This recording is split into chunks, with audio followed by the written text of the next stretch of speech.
Donc, démontage moteur asynchrone. Donc, on commence par retirer la clavette qu'on va venir poser dans une boîte afin de ne pas perdre les pièces. Je vous invite à mettre toutes les petites pièces dans cette boîte. Après, on vient démonter la grille de sécurité du ventilateur. Donc il y a une vis dessus. Les vis sont assez petites, donc pareil, il faut les mettre dans une petite boîte. Après, on retourne le ventilateur pour aller dessous la vis qui est ici.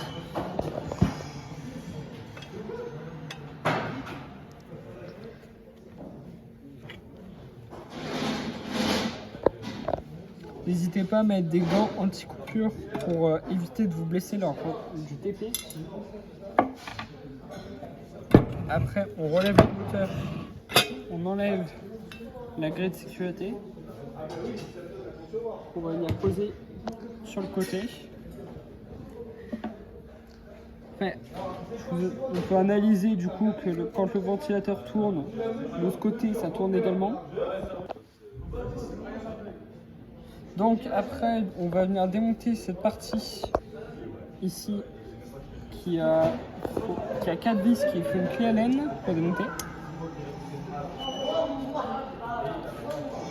Donc les vis, pareil, dans une petite boîte pour ne pas les perdre. Il faudra évidemment remonter à la fin de votre TP le moteur.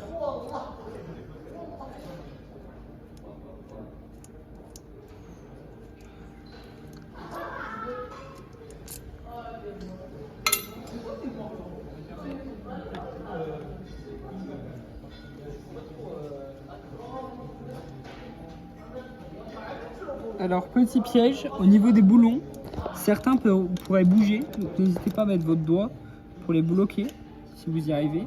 Par exemple, moi là, je n'y arrive pas. Je vais prendre un tournevis plat et bloquer ici, avec le plat du tournevis, l'écrou, afin qu'il ne bouge plus, comme ceci, pour pouvoir dévisser la vis en toute facilité.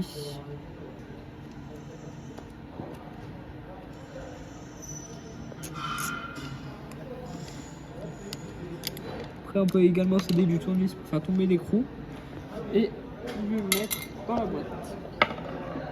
Sachant que la vis du haut n'a pas d'écrou, c'est un filetage qui est fait dans la carcasse du moteur. Après pareil, du coup de ce côté on fait pareil.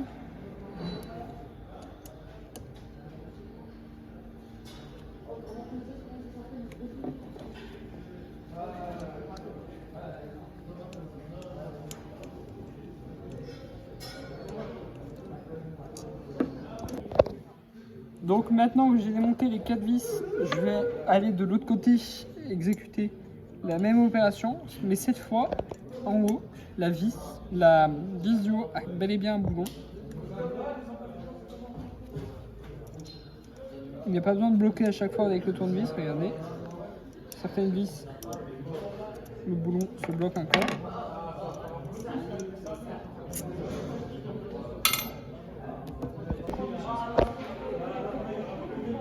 Donc maintenant on retourne au niveau du ventilateur.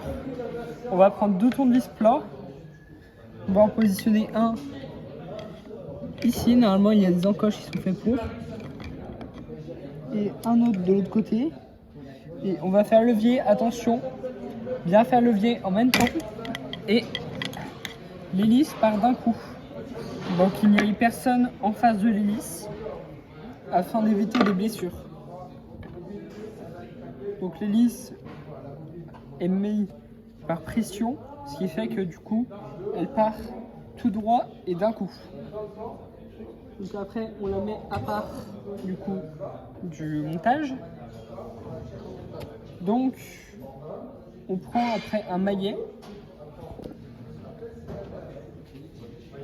Avec le maillet, on va venir mettre des petits coups ici.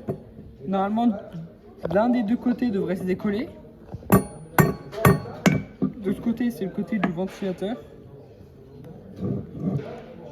Après, on peut sortir la bobine.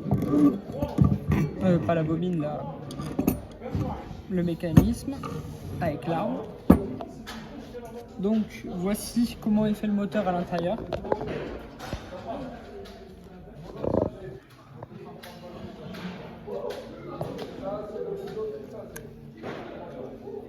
Donc après, on prend une clé plate de 16. On vient chercher deux petits boules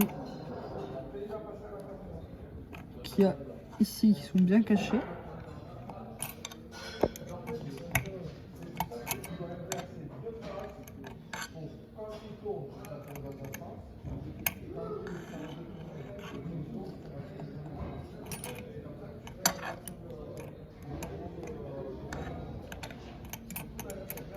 C'est assez long à défaire parce qu'on ne peut que faire des petits mouvements. Donc maintenant on va enlever le roulement à l'aide d'un extracteur qui se situe, le roulement qui se situe ici sur l'arbre.